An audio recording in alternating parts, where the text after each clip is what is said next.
London से ही दादी को अंदर अमृत वेले के लिए बहुत ही महत्व था जी।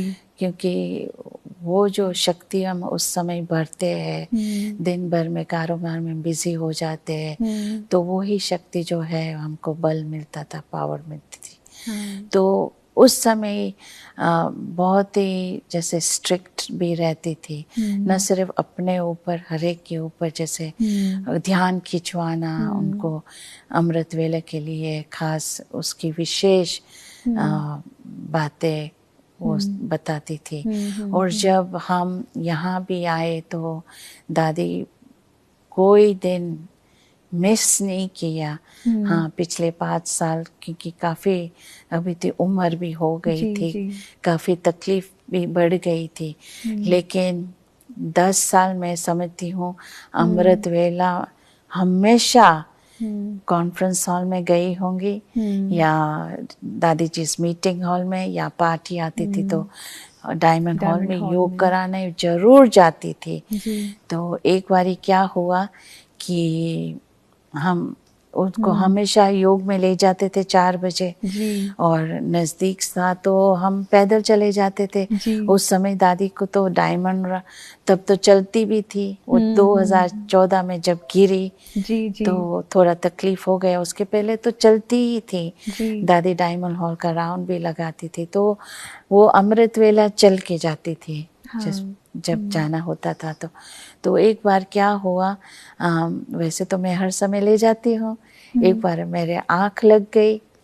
सिर्फ जैसे हम 3:45 उठते हैं, उसको कुछ पिलाते हैं, तो उस समय तो मेरी आँख खुली, जो 3:45 के बाद आँख खुले। फिर मैं तुरंत देखा दादी है नहीं रूम में, फिर मैं सिटिंग रूम में दादी को ढूंढूं, दादी वहाँ दिख नहीं रही है।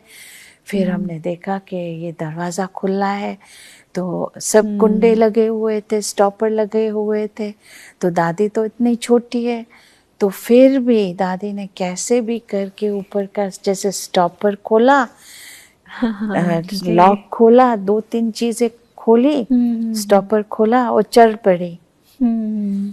तो इतना उनके अंदर बाबा को योग करना है और बाबा को याद करना है, अमृत वेला का समय है जी। तो वो तो चल पड़ी। मैं देख के हैरान हो गई दादी, मेरे को इतना शौक लगा कि हाय, इतनी उम्र में भी दादी को इतना उत्साह था। बहुत ही बहुत ही। फिर कई समय के बाद वो जैसे ग्रुप्स को बुलाती थी, तो एक बारी भंडारे वालों को बुलाया। आप मुरली कब वही हम जानना चाहते थे आपसे कि मधुबन के लोगों को भी दादी बुला करके बताती हूँ वो। तो वो एक बारी भंडारे वालों के साथ बैठी, तो फिर उनको पूछा गया कि आप किस समय मुरली सुनते हो, तो वो लोग कह रहे कि हम क्लास में नहीं आ पाते, हमारा नाश्ता बनाने का समय होता है, तो हमें वहाँ टीवी लगी पड़ी रहती है या माइक पर सुनते हैं। तो दादी को बिल्कुल अच्छा नहीं लगा, दादी को बिल्कुल अच्छा नहीं लगा कि इस रीति से सेवा में बिजी है और बाबा की मुरली। तो फिर दादी ने ही यज्ञ में सिस्टम बनाई, वो एक सिस्टम बनाई कि चलो आप उस समय मुरली के समय नहीं आ पाते हैं, अमृत वेला तो करते हैं ना, तो अमृत वेले के बाद तुरंत बाद मुरली सुनो। उस समय कोई मुरली सुनाए, आप मुरली सुनाओ, सुनो और फिर आप सेवा में जाओ, ताकि आप लोगों की मुरली मिस नहीं होए। आज कितने हजारे लोग इस रीति से करते हैं कि अमृत वेले के बाद जो दादी ने सिस्टम चालू किया वो आज दिन तक चालू है। तो वो बहुत ही उन्हों के लिए भी फायदा हो गया, जो सेवादारी है, जो घर वाले हैं, तो आज दिन तक भी अमृत वेले के बाद मुरली सुनते हैं। और दूसरा, जैसे कि दादी देखती थी हमेशा, जब यहाँ 2007 के बाद कई लोग शाम के निमाशाम योग के समय लोग इधर उधर घूमते हैं, तो दादी हमेशा कहती थी कि मैं क्लास में जाऊंगी, आधा घंटा योग कराऊंगी और योग के बाद क्लास सुनाऊंगी।